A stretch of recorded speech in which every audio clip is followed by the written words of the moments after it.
से नीचे तक देखते हुए राजू की वासना अपने चरम पर पहुंच जाती है।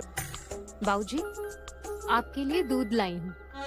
तो दोस्तों, स्टोरी की शुरुआत में एक ठरकी बुड्ढे को दिखाया जाता है जो कि ट्रक में इतना डूब चुका था कि वो कहानी पढ़कर अपनी हरकतों में डूबने लगता है। उसके पास एक मसाला भरी बुक थी जिसके मसाले ने उस बुड्ढे के मन को बहला दिया था।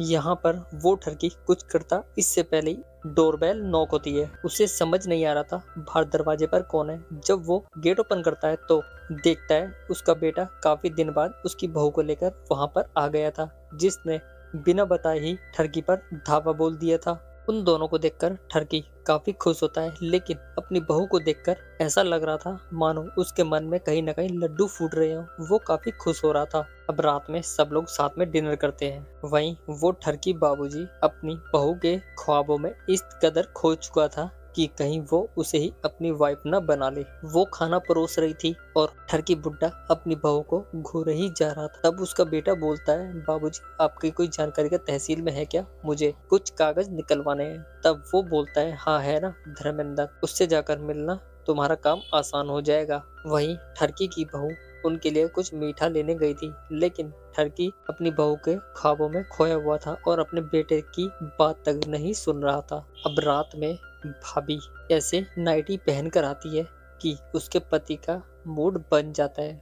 वो ना चाहते हुए भी वो सब करने लगता है जिसकी उसने कभी कल्पना भी नहीं की थी। वो बिना देरी किए ही अपनी पत्नी के साथ रोमांटिक कार्यक्रम करने लगता है और अपनी पत्नी से बोलता है, सुमन तुम्हें देखकर मुझ पर रहा नहीं जाता, मेरे अंग अंग फड़क उठते हैं। तब सुमन बोलती है, बस अंग अंग ही फड़क उठते हैं, वो तो फड़कता नहीं होगा ना। अब वो फिर से बिना देरी किए ही रोमांटिक कार्यक्रम करने लगता है, लेकिन पता नहीं क्या होता है कि अचानक ही उसका मूड बदल जाता है और वो बिना कुछ किए ही वापस आने लगता है।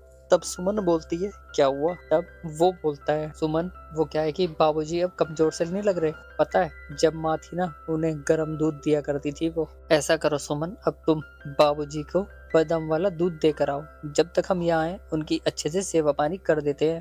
भाभी बोलती है, इन कपड़ों में? ये तुम्हारा गांव नहीं हमारा शहर है, पता नहीं लोग क्या सोचेंगे। यहाँ पर वो बोलता है, हमें समाज और बाबूजी से क्या लेना, किसी को अच्छा लगे या ना लगे हमें उनकी सेवा करनी चाहिए, इसलिए तुम जल्दी जाओ और तुम्हें फिर आकर एक सरप्राइज देता हूँ। वहीं हम ठरकी बुड्ढे को देखते हैं, वो अपनी उस मसाले वाली बुक को पढ़ने में लगा हुआ था। वो सेम वही बुक पढ़ रहा था जैसे कपड़े उसकी बहू ने पहने हुए थे। अभी तक वो ठरकी जो मसाला बुक में पड़ रहा था अब वो उसके सामने आने वाला था। दरअसल उसकी बहू उसके लिए गर्म दूध लेकर आई थी। वो दूध कम और अपनी बहू पर ज्यादा ध्यान दे रहा था।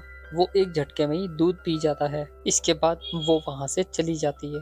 वहीं भाभी रमन के पास पहुंच जाती है। यहाँ पर हमें दोनों का एक तगड़ा वाला सीन देखने को मिल सकता था। रमन कैंडल लाइट सजाकर बैठा था। दरअसल वो गांव से शहर में आया था, तो भाई शहर में मूड बनाने के उसने अलग तरीके ढूंढे हुए थे, इसलिए अपनी पत्नी के जाते ही उसके साथ रोमांटिक कार्यक्रम करने लगता है। यहाँ पर हमें दोनों का एक तगड़ा वाला सीन दिखाया जाता है। तो दूसरी तरफ बुड्ढे को नींद नहीं आ रही थी, क्योंकि उस ठरकी बुड्ढे ने अपनी बहू को जो देख लिया था वो उसी के सपनों में खो रहा था। वहीं बहू और उसका बेटा तो उस कार्यक्रम को करने में लगे थे, जो कार्यक्रम बुड्ढा उस बुक में पढ़ रहा था। यहाँ पर वो दोनों सुख पा लेते हैं। वहीं उनका कार्यक्रम कुछ आगे बढ़ता इससे पहले ही फिर से भाभी के पति की मशीन फेल हो जाती है और भाभी को अधूरे सुख में ही संतुष्ट होना पड़ता है। यहाँ पर उसका पति बहाने बनाने लगता है कि बस सफर की वजह से हो गया। तब उसकी पत्नी बोलती है, तो कोई बात नहीं, चिल्ला जीत लेना शुरू कर दो, सब ठीक हो जाएगा। इसी के साथ ही हमारा एपिसोड खत्म हो जाता है। तो मिलते हैं नेक्स्ट वीडियो में, तब तक के लिए